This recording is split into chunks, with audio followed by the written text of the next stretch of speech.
Auzubillahiminash-shaytanir-rajim. Bismillahir-rahmanir-rahim. What we were discussing in the last lecture, recommendation 6 to 9.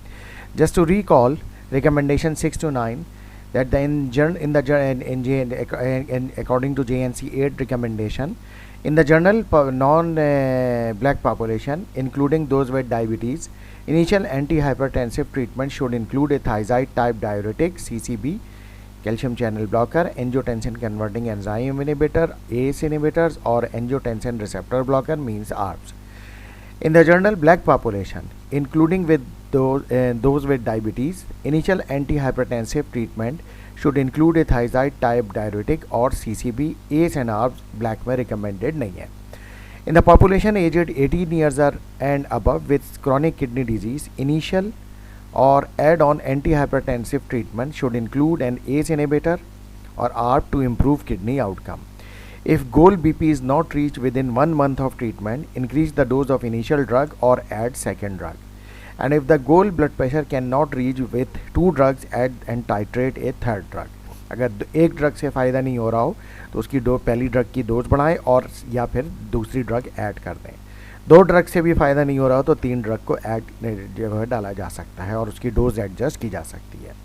Referral to a hypertension specialist is recommended for patient in home goal blood pressure can not be attend. यानी अगर इन तमाम measures को लेने के बाद अगर blood pressure control में नहीं आ रहा तो फिर कार्डियोलॉजिस्ट से कंसल्ट करना ज़रूरी है. इसके बाद हमने बेसिस ऑफ रिकमेंडेशन में टेबल 1 जो which is a comparison of different guideline we have already discuss and now we are going to discuss or we are going to start from a Cochrane review.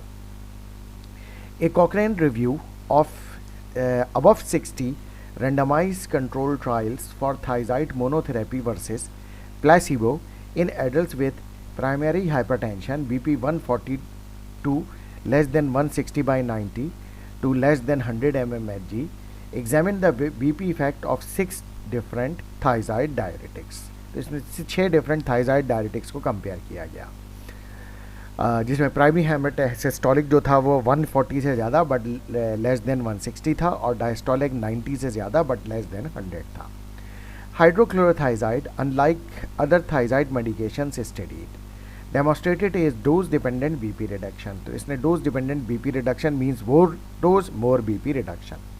Compared with placebo, the effect of hydrochlorothiazide on BP range from 6.25 mg per day, leading to a 4 mmHg by 2 mmHg reduction to 50 mg per day, resulting in 11 mmHg by 5 mmHg reduction.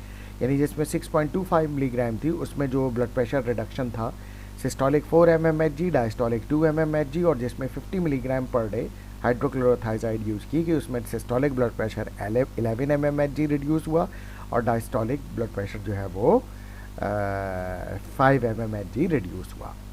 क्लोरथैलिडोन regardless of the dose ranging from 12.5 to 75 mg per day led to a 12 mmHg per day by 4 mmHg reduction in BP. जबकि क्लोरथैलिडोन में जो है वो regardless of dose जो reduction था systolic 12 mmHg, diastolic 4 mmHg. While the maximal effects were judged to be similar between different thiazide, maximum effect similar था. Attention to dosing is important given the wide range of the effect of hydrochlorothiazide. हाइड्रोक्लोरोथाइजाइड में ये था कि जो dose related effect बहुत ज़्यादा observe हुआ. One trial means के more the dose more reduction in blood pressure. One trial that supports the first line status of thiazides, calcium channel blocker and ACE inhibitor is the antihypertensive and lipid lowering treatment to prevent heart attack trial, means all HAT studies. This trial randomized 33,357 people aged 55 years and over with hypertension and one or more than one other cardiovascular disease risk factor to chlorthalidone, amlodipine और lisinopril. Means के ये 33,357 people थे, 55 years and more थे, hypertension थी और cardiovascular disease risk factor एक या एक से ज़्यादा था. And they have divided into 3 groups, chlorthalidone group, amlodipine group और lisinopril group. All cause mortality was not different between the groups. While systolic BP was higher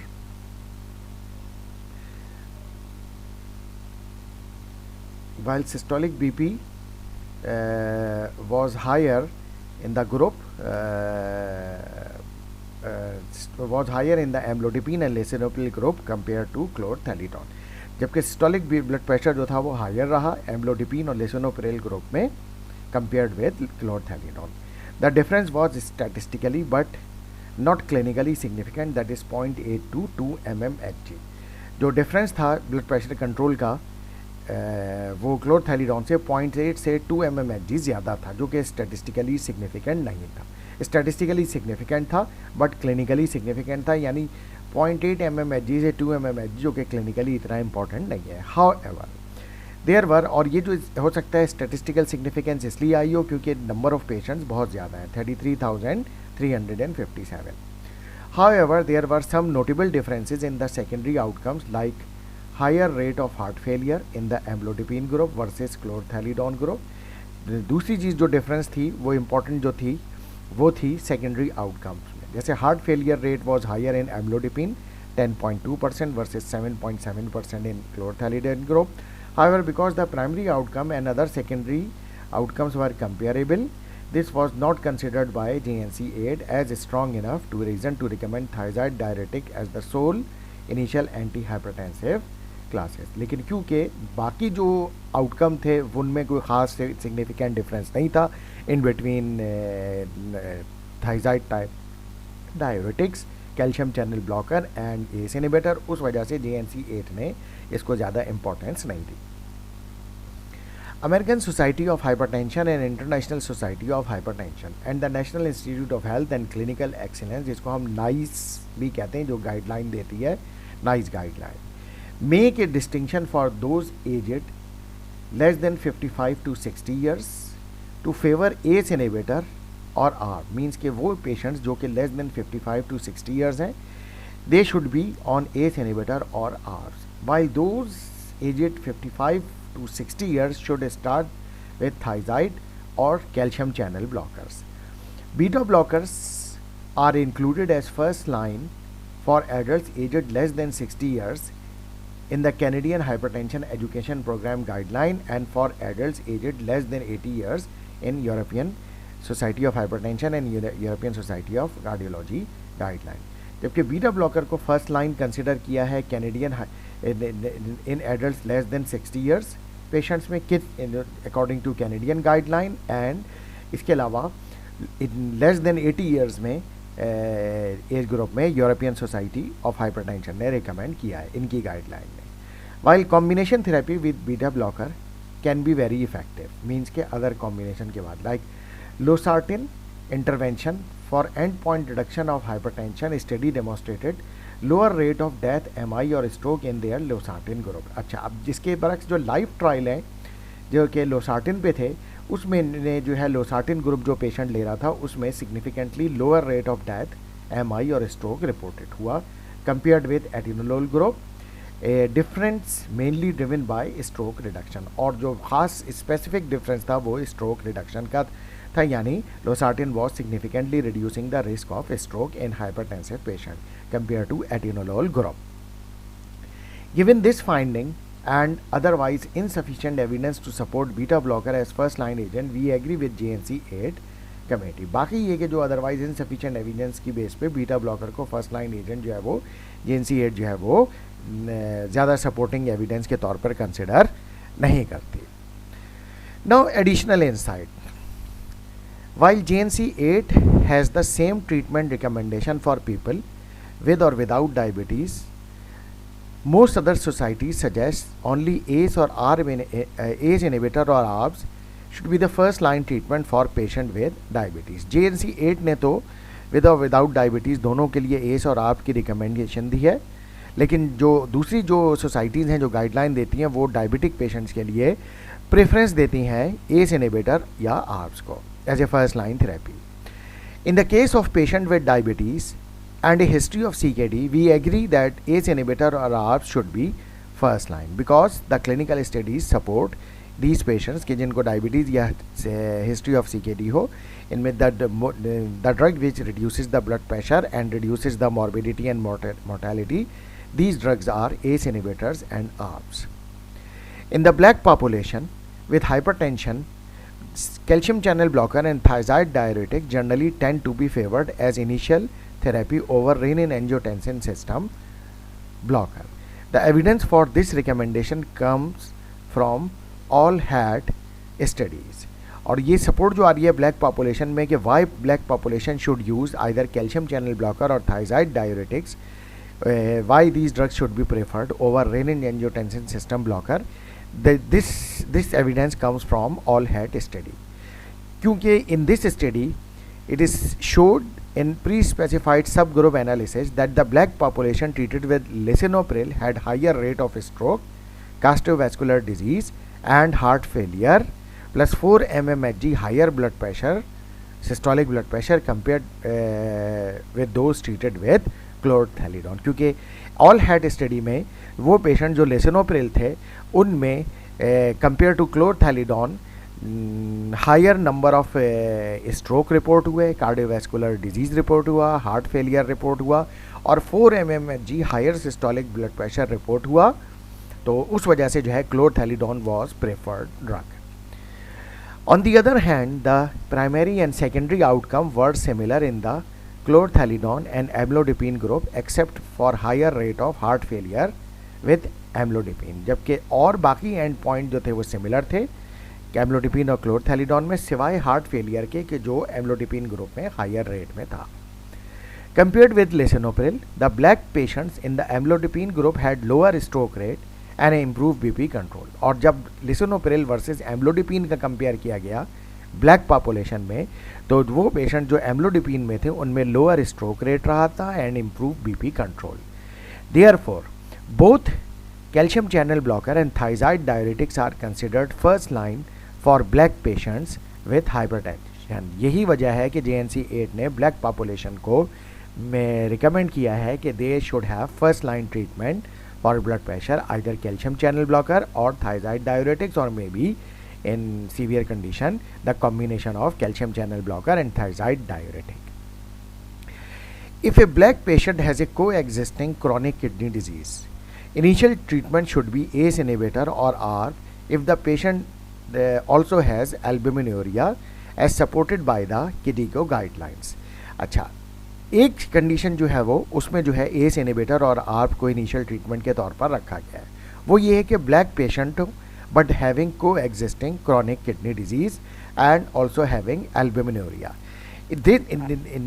In this situation, according to KDIGO guideline, the ACE inhibitor or ARBs should be used as an initial treatment of hypertension in black population. This recommendation for starting with calcium channel blocker and thiazide is generalized to black population, black patient with diabetes, because nearly half of the black patient in all had diabetes. जबकि ये तो KDIGO guidelines की recommendation है S और आर्ब्स की, जबकि जो current recommendation है JNC 8 की वो एक जनरल रिकमेंडेशन है कि starting the treatment with calcium channel blocker और thiazide in the black patients और even if the patient is having diabetes. क्योंकि because half of the patient, almost 50% of the patient in ALLHAT study जो कि black भी थे और they also had diabetes mellitus. So given that most patients require more than one agent to control hypertension, it is important to know that the combination treatment with calcium channel blocker or diuretics plus renin-angiotensin system blockade lead to same efficacy in black or white patient. और ये भी notable point है कि black patient हो या white patient हो, and in severe condition when more than one agent required for the control of blood pressure, in this situation the combination of calcium channel blocker or diuretics plus renin angiotensin system blockade इससे जो है वो similar efficacy reported है in black and white population both दोनों में, यानी as anti hypertensive drug and the reduction in morbid cardiovascular related, brain related and kidney related morbidity and mortality. The International Society for Hypertension in blacks suggest starting with calcium channel blocker or thiazide diuretics if less than 10 mmHg above target, or using a two drug approach if greater than 15 by 10 mmHg over with calcium channel blocker or diuretic plus a renin angiotensin system blocker. तो जो international society of hypertension है for hypertension black patient में ये suggest करती है कि initially तो ठीक है, वैसे ही कैल्शियम चैनल ब्लॉकर या थायराइड से स्टार्ट करना चाहिए if the blood pressure is less than 10 mmHg above the target, या फिर दो ड्रग यूज़ की जाए यानी कैल्शियम चैनल ब्लॉकर और diuretic. But if the blood pressure is more than 15 mmHg systolic, more than 10 mmHg diastolic over the target, so calcium channel blocker और diuretics दोनों में से कोई एक plus rennin angiotensin system blocker means ACE inhibitor या आर्ब जो है वो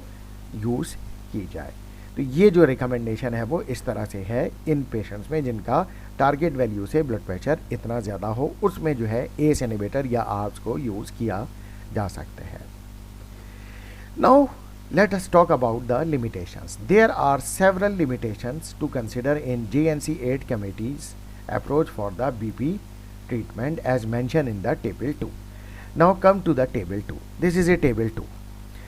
Recommendation for ACC AHA committee. Journal area JNC 8 recommendation and recommendation for AHA ACC यानी जो कि जिसकी ज़रूरत है कि क्या करना चाहिए, जिसको JNC 8 ने जो है वो एड्रेस नहीं किया।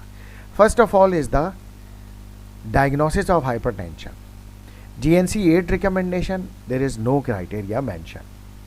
Recommendation for AHA ACC committee add specific recommendation on use of ambulatory blood pressure monitoring and home blood pressure monitoring के क्या ब्लड प्रेशर होना चाहिए होम बेस्ड या एम्बुलेटरी इमरजेंसी सिचुएशन में, और उसके लिए क्या रिकमेंडेशन होनी चाहिए ड्रग की। लाइक जैसे JNC 7 में था कि pre hypertensive, stage 1 hypertensive, stage 2 hypertensive, hypertension crisis, उसकी बाकायदा सिस्टोलिक और डायस्टोलिक की रेंजेस दी हुई हैं। Device A risk based strategy for determination of treatment initiation threshold and target. Risk based means वही है कि risk of cardiovascular disease, diabetes complications, chronic kidney disease. तो फिर उस सूरत में क्या गोल होने चाहिए, क्या थ्रेशोल्ड होना चाहिए ब्लड प्रेशर का, और क्या टारगेट्स होने चाहिए, और कौन सी ड्रग रिकमेंडेड होना चाहिए। Specified time frame of attempting life style modification alone before initiation of therapy. If the life style modification is required तो उसका भी कोई टाइम फ्रेम हो कि कितने अरसे तक टाइम फ्रेम को जो है वो हमें देखना है कि इतने अरसे तक अगर लाइफ स्टाइल मैनेजमेंट हो जाती है और ब्लड प्रेशर कंट्रोल में हो जाता है तो फिर ड्रग थेरेपी की ज़रूरत नहीं है। Another area is the treatment initiation threshold and target. Adult 60 years and above old, systolic BP, diastolic BP treatment, initiation threshold and target of 150/90 mmHg should be assessed. Lower the systolic BP treatment initiation threshold and target to 140 mmHg for adults 80 years or less than 80 years old. तो ये एक recommendation है कि इसको भी जो है वो देखा जाए based upon the current studies. Adults above 18 years old and less than 60 years old or any adult with ये एक्चुअली JNC 8 की रिकमेंडेशन है with diabetes CKD systolic and diastolic BP treatment initiation threshold target of 140/90 mmHg की। यानी JNC 8 तो ये कहती है कि अगर वो पेशेंट जो कि 18 साल से ऊपर हो बट 60 से नीचे हो, एडल्ट हो, विद डायबिटीज़ हो या CKD हो, तो सिस्टोलिक और डायस्टोलिक BP अगर उसका 140 या 90 से ऊपर जा रहा है तो ड्रग ट्रीटमेंट स्टार्ट करें, और blood pressure should bring back to और reduce to less than 140 diastolic, less than 90 diastolic. Lower diastolic BP treatment initiation threshold and target to 85 mmHg for diabetic patients, क्योंकि सम स्टडीज सजेस्ट कि 85 is more better option. Optional systolic diastolic treatment initiation threshold and target of less than 130/80 mmHg for adult with chronic kidney disease having proteinuria more than 300 milligram per day। तो वो patient जिनको diabetic हो और additional recommendation की ज़रूरत हो, तो जैसे लाइक फॉर एग्जांपल CKD हो, तो उनके लिए ब्लड प्रेशर टारगेट होना चाहिए लेस देन 130/80, और वो भी वो पेशेंट हो क्रॉनिक किडनी डिजीज़ के जिनका protein urea more than 300 milligram per day है। And add specific guidance for adults with pre-existing cardiovascular disease. If we talk about the selection of therapy according to JNC 8, Non-black adults including diabetes, first line therapy include thiazide, calcium channel blocker, ACE inhibitor and ARBs. Black adults include diabetes, first line therapy thiazide or calcium channel blocker, only two choices. Adult with CKD, first line therapy include ACE inhibitor or ARBs, whether they are black or non-black. For non-black adults with pre-existing cardiovascular disease or diabetes, recommend ACE inhibitor or ARBs as first line therapy rather than adding thiazide और CCB, यानी ये भी recommendation है ACC AHA guideline के लिए. For black adults with diabetes, recommended ACE inhibitor और ARB as add on therapy for patient requiring multi drug therapy. और वो पेशेंट जो ब्लैक हैं, डायबिटीज़ है, तो उनको थाइजाइड के साथ या CCB के साथ ACE या ARB की एड ऑन थेरेपी के तौर पर रिकमेंड किया जाए. तो ये रिकमेंडेशन है for the new guideline committee, जो कि American heart association and American college of cardiology की गाइडलाइन डेवलपिंग मेंबर्स कमेटी है. So unlike other professional societies guidelines, the JNC 8 panel did not address topics outside of their chosen critical question. यानी बहुत सारे critical questions के इन्होंने answer JNC 8 panel ने हमें नहीं दिए. Specifically given the possibility of randomise trial evidence addressing such question. यानी जो नॉन क्लैरिटी थी, जो बहुत सारे जो क्वेश्चंस थे पर्टेनिंग टू हाइपरटेंसिव पेशेंट, जो उसमें कोई क्लैरिटी नहीं है. While they endorse the AHA ACG guideline on lifestyle management to reduce cardiovascular risk, जबकि ACG AHA गाइडलाइन कहती है कि lifestyle management is also important to reduce the cardiovascular risk. The JNC 8 does not address lifestyle modification और timeline for attempting them, और इसी वजह से ये यहाँ पर टाइमलाइन की भी बात कर रहे हैं लाइफस्टाइल मॉडिफिकेशन के लिए, कि ये इसको एड्रेस करने की ज़रूरत है.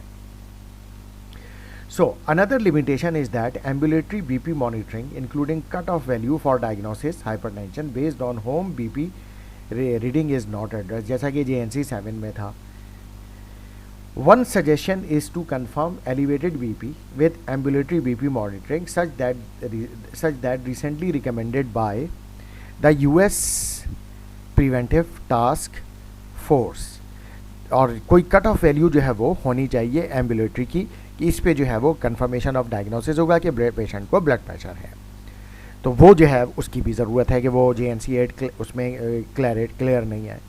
There is in journal a lack of evidence on the diagnosis of hypertension and the evaluation of secondary causes. Although the JNC 8 committee offers a titration schedule for treating hypertension, the recommendation is somewhat vague and there is no guidance for resistant hypertension beyond referral to hypertension specialist.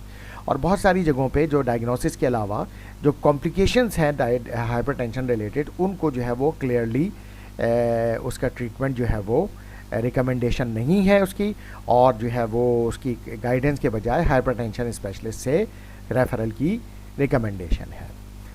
We also recommend that the AHA ACC guideline committee focus on the benefit of the various drug classes and the situation that call for mono drug versus multi drug therapy. कि AHA ACC guidelines ये भी clear करें benefit of various drug classes, anti hypertensive drug classes के, और किस drug में कि यानी कौन सी सिचुएशन में मोनो ड्रग बेहतर होगी और कौन सी सिचुएशन में multi drug therapy is beneficial. Another important area of focus will be the benefit of more intensive BP treatment, especially in the elderly and those with diabetes, and the addition of risk-based approach to initiating treatment as describe earlier, जिसमें ये था कि अगर intensive treatment करते हैं तो उसमें acute kidney injury का रिस्क ज़्यादा है. तो उसको भी देखने की ज़रूरत है कि अगर इंटेंसिव ट्रीटमेंट किन पेशेंट्स का होना चाहिए, ताकि एक्यूट और कौन से पेशेंट इसके कैंडिडेट नहीं होंगे इंटेंसिव बीपी ट्रीटमेंट के. These are all areas that can be targeted by new AHA ACC guideline committee. तो जो न्यू कमेटी आएगी कि गाइडलाइन जो आएंगी AHA गाइडलाइंस, उसमें फिर इस चीज़ को एड्रेस करने की ज़रूरत है, और ये इसको एड्रेस करने की के लिए ताकि इन चीज़ों में क्लैरिटी आ जाए. So this is all about of JNC 8 versus JNC 7 and in comparison with other guidelines. Now we are coming to the conclusion. So now to conclude this presentation or this lecture, While JNC8 offer improvement over JNC7 with a laudable dedication to high quality randomized evidence based recommendations, it leaves open some areas of improvement for the new ACC AHA committee. कि JNC8 ने कुछ improvement तो की versus JNC7, but there are some areas which require improvement by ACC AHA guideline committee. By focusing solely on randomized control trials, we are left with areas of uncertainty where high quality observational studies could help elucidate effective recommendation to ultimately achieve the goal of improving hypertension control and the health of our patient. Additionally वो ये कह रहे हैं कि सिर्फ randomise control trial पे focus करने के बजाय हाई क्वालिटी ऑब्जर्वेशनल स्टडीज़ को भी देखने की ज़रूरत है, ताकि वो एरियाज़ जो अनसर्टेन हैं उनको सर्टेन बनाया जाए और goal of improving hypertension control in our patient जो है और हेल्थ इम्प्रूवमेंट के लिए और ज़्यादा क्लैरिटी को क्लियरली रिकमेंडेशन जो है वो दी जाए और जो है वो उसके लिए स्ट्रेटजी डेवलप की जाए. By creating a higher systolic BP treatment threshold for people above 60 years old, the very group who are at the highest CVD risk, implementation on JNC8 recommendation could mean that more than 6 million people in this category may not be started on treatment, and an additional 13.5 million may have their treatment target liberalized with potential detrimental sequences. तो जो systolic BP का उन्होंने दे दिया है above 60 years में कि जो कि लेस देन 150 है, अगर उसको फॉलो किया जाए तो वो इंडिविजुअल्स जो जिनको हाईएस्ट रिस्क है कार्डियोवैस्कुलर डिजीज़ का, तो more than 6 million people in this category ऐसे होंगे और इसके अलावा इन टोटल 13.5 मिलियन पीपल ऐसे होंगे जिनको हम ड्रग ट्रीटमेंट नहीं दे रहे होंगे and they are at high risk for the cardiovascular disease and other serious complication which may also include cardiovascular disease related mortality. तो उनको ये ख़तरा है कि वो उनमें ये इश्यूज़ डेवलप हो सकते हैं, इसको भी जो है वो एड्रेस करने की ज़रूरत है. While the previous BP target of less than 140 by 90 mmHg could be liberalized for patients who are frail or above 80 years old, adopting these new guidelines in persons aged 60 to 80 years may lead to resurgence of stroke rates. अच्छा, जो एक और जो recommendation है less than 140 by 90 mmHg की इन patients who are frail और above, यानी बहुत फ्रेल मीन्स बहुत वीक और अबव 80 ईयर्स, अगर उनको जो उनमें ये जो हम रिकमेंडेशन दे रहे हैं लेस देन 140 की, तो उनमें जो दूसरा इशू डेवलप होना शुरू हो जाता है that is stroke rate. So more research is needed. इसी वजह से इसमें more research is needed, particularly on the use of estimated atherosclerotic cardiovascular disease risk cut point to inform therapeutic antihypertensive target. यानी उनमें जो है इस रिस्क की बेस पर कैलकुलेट किया जाए कि ये कट ऑफ वैल्यू सिस्टोलिक और डायस्टोलिक की क्या होनी चाहिए कि जिसकी बेस पर जो है वो स्ट्रोक रेट जो है उसको रिड्यूस किया जा सके in those individuals in between 60 to 80 years और above 80 years and having a high risk of cardiovascular disease. अच्छा, but the new ACC AHA anti-hypertensive guideline committee should consider a risk-based treatment approach for adults above 60 years of age. यानी इसी वजह से ACC AHA को क्या करना चाहिए कि रिस्क बेस्ड ट्रीटमेंट अप्रोच को रिकमेंड करना चाहिए in those individuals above 60 years of age. For example, the initiating treatment BP treatment for those with systolic BP 140 or more based on a 7.5% or more than 7.5% 10-year risk atherosclerotic CVD risk score. यानी अगर risk score patient above 60 years है और उसको risk score जो है वो अगले 10 साल में 7.5% या इससे ज़्यादा है और जिसका ब्लड प्रेशर मोर देन 140 है, तो फिर उसका जो है वो इनिशियल बीपी ट्रीटमेंट यानी ड्रग ट्रीटमेंट स्टार्ट करने की ज़रूरत है. Finally the results from sprint with further undermine the JNC8 recommendation and will likely result in a paradigm shift in how we treat hypertension. अगर स्प्रिंट स्टडी को consider किया जाए जिसमें इंटेंसिव कंट्रोल और non intensive control blood pressure group थे, अगर उन दोनों को देखा जाए तो फिर उसके बाद हमें JNC8 में जो रिकमेंडेशंस में हमें शॉर्ट कमिंग्स नज़र आ रही हैं उसको एड्रेस किया जा सकता है और उसी की बेस पे फिर we can treat the hypertension in a better way, or we can develop a better strategy for the management of hypertension in all patients, whether they are in between 18 to 60 years or above 60 years or above 80 years. So this is all about of comparison of JNC 8 guideline versus JNC 7 guideline, as well as other guidelines which we have discussed in table 1, and the recommendation of the drugs. So thank you very much. This is our last lecture on hypertension.